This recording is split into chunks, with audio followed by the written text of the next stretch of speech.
The aim of a relationship is to teach us how to love, because when we love, we feel happy. And you will see once you start to do things for your mate and they know that it's not your thing, that you're doing it for them, they feel like, wow, my mate loves me enough to do something that they don't particularly enjoy, but they're doing it for me because they love me. And you, as the giver, you end up feeling joy from that. And the receiver feels joy. And that's how you create a consciously loving relationship. We all have different things. Like yesterday with Carly and I were talking about cats and dogs. Like, you don't treat a cat the same way you treat a dog.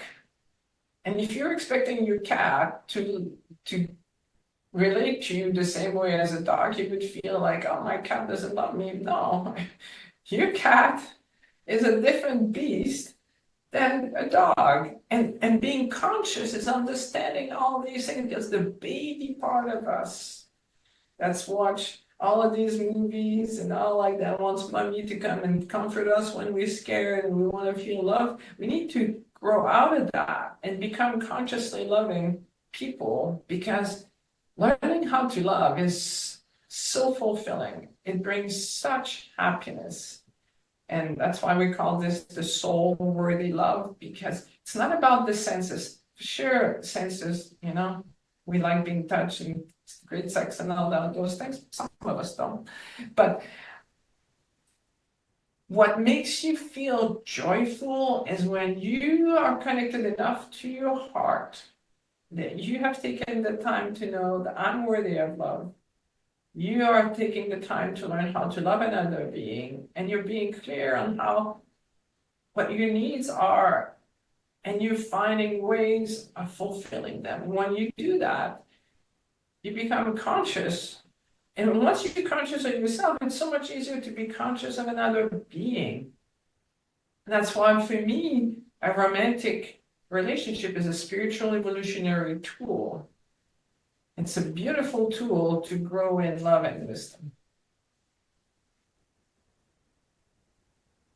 You're gonna have to edit this. So how are we gonna go from this, Rancy? We can't hear you. Well, I think okay. I'm gonna pause recording. Based on what you said, Lise, it reminded me the reason why I don't actually like gift giving is growing up, that was something that my mother liked to do to show her love. It was always material objects, lots of gifts at Christmas, lots of gifts for birthday, but it was never, I love you. And that's what I always wanted. And I think now in my like adult life and even before, I kind of started to reject that. And that's why I don't gravitate towards that kind of shit. I lost my train of thought there. Um, how do I end that? No, I don't think you were okay. You can just say this like, but you. And after what you said, Lise, I think it's made me realize that the reason why I reject gift giving is because growing up, my mother often expressed how she felt towards my sister and I was by gift giving. And so it was always material stuff, presents for Christmas or birthday, but it was never, I love you. And that's something that I think that I always missed and something I always wanted. And that's why I find myself rejecting that. And as an adult now, I have to remind myself, and through going, like speaking with yourselves, it's reminded me that I have to accept that that's how she expresses love. And that might not be my thing, but it is her thing, and she does love me. Yeah, that's beautiful what you're saying, because this is about becoming conscious. And okay, so your mom shows love through giving gifts, and that's not your love language. But if you say, okay, well, this has been my mom's way of telling me she loves me. That's not the way I want it, but now I can accept that she loves me. that, and because every time we see that we have been loved, maybe often not the way we thought we should be loved, but once we see the love that was there, it increases our self-worth, because gratitude increases self-worth. And then it's often it's about, a conversation. It's about, I know, Mom, that you love me for giving me gifts, but you know what would make me really, really happy is if you told me you love me. And you might not be comfortable doing it. Maybe that's not how you grew up. That's not your love language. But, Mom, the only thing I need from you is a big I love you.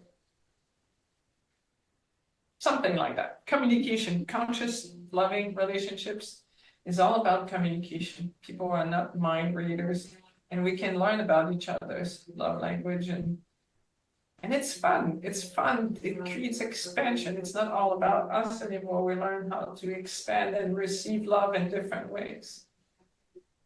I love that so much. Communication is very important. And I think one of the really lovely things about love languages is you can really see how people work, like through this language, and like what works for them, what doesn't work for them. And then you can, like make and foster your relationship towards like a conscious one when you're actively acknowledging the other person's love language, but also I was going to say deepest, darkest secrets. And I was like, no, that's not on brand. Maybe I'll keep that in there. But if you all want to share what your love language is, let us know. And Yeah, that would be really cool. Like well, those of you yeah, we could do kind of like a little that'll poll. be really cool. Yeah, which love language do you prefer? That would be cool Mhm. to see. Yes. Thank you, everyone. Look Thanks, forward everyone. to again next week. Bye. Bye.